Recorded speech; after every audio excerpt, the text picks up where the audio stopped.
ಹೆಬ್ಬಾರು ಜಂಕ್ಷನ್ನಿಂದ 300 ಗ್ರಾಮ ಪಂಚಾಯತ್ ರಸ್ತೆ ಅಗಲೀಕರಣ ಯೋಜನೆಯ ರೂಪುರೇಷೆ ಹಾಗೂ ಪೂರ್ವಭಾವಿ ಸಭೆ ದೇಕ್ಕಾಡು ಕೊರಗಜ್ಜನ ಆದಿಸ್ಥಳದಲ್ಲಿ ನಡೆಯಿತು. ವಿಧಾನಸಭಾ ಅಧ್ಯಕ್ಷ ಯುಟಿ ಖಾದರ್ ಫರೀದ್ ಸಭೆಯನ್ನು ಉದ್ದೇಶಿಸಿ ಮಾತನಾಡಿ, ದೇಕ್ಕಾಡು ಕೊರಗಜ್ಜನ ಕ್ಷೇತ್ರ ಅತ್ಯಂತ ಪಾವಿತ್ರ್ಯತೆ ಇತಿಹಾಸ ಪ್ರಸಿದ್ಧ ಕ್ಷೇತ್ರ. ಕ್ಷೇತ್ರಕ್ಕೆ ಬರುವ ಜನರಿಗೆ ಹಾಗೂ ಮುಂದಿನ ಪೀಳಿಗೆಗೆ ಅನುಕೂಲವಾಗುವಂತೆ ರಸ್ತೆ ಅಭಿವೃದ್ಧಿ ಅಗಲೀಕರಣಕ್ಕಾಗಿ ಸ್ಥಳೀಯರ ಸಹಕಾರ ಅಗತ್ಯವಾಗಿದೆ.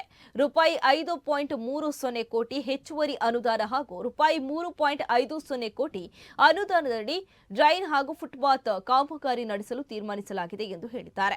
ನೀವು ಅಲ್ಲಿಂದ ಅದನ್ನು ನೋಟಿಫೈ ಮಾಡಿ, ಮತ್ತೆ ಅದನ್ನು ನೋಟಿಫೈ ಮಾಡಿ. It's a notified area. ಇದಕ್ಕೆ ಇಲ್ಲಿ ಏನು ಕೂಡ ಮಾಡಲಿಕ್ಕೆ ಆಗೋದಿಲ್ಲ. ಅವರಿಗೆ ಲಾಸ್ ಆಗದ ರೀತಿಯಲ್ಲಿ ಎಕ್ಸ್ಟ್ರಾ ಫ್ಲೋರ್ ಕನ್ಸ್ಟ್ರಕ್ಷನ್ ಮಾಡಲಿಕ್ಕೆ ಪರ್ಮಿಷನ್ ಕೊಡಿ.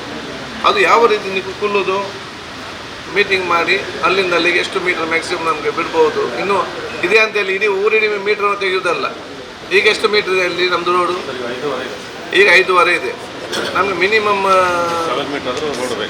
ಅಲ್ಲ, ಈಗ 1 ಮೀಟರ್ ಆ ಕಡೆಗೆ ಡ್ರೈನ್ ಇದೆ, ಅಲ್ಲಿ 7 ಮೀಟರ್ಸಿಗೆ ಇದೆ ಅಲ್ಲ. ನಮಗೆ 7 ಮೀಟರ್ಸ್ ರೋಡ್, 7.5 ಮೀಟರ್ಸ್ ಅಂದರೆ 2 ವೇ ರೋಡ್ ಮತ್ತು ಡ್ರೈನ್ ಎಷ್ಟು ಬೇಕು? ಯಾವುದು? ಶೋಲ್ಡರ್ ಮತ್ತು ಡ್ರೈನ್ ಸೇರಿ 12 ಮೀಟರ್ಸ್ ಬೇಕು. ಅಂದರೆ ನಮ್ಗೆ 4 ಮೀಟರ್ಸ್ ಎಕ್ಸ್ಟ್ರಾ ಬೇಕು. ಈ ಕಡೆಯಿಂದ 2.5 ಮೀಟರ್, ಆ ಕಡೆಯಿಂದ 2.5 ಮೀಟರ್. ಇದನ್ನು ನೀವು ಪ್ಲ್ಯಾನ್ ಮಾಡಿ.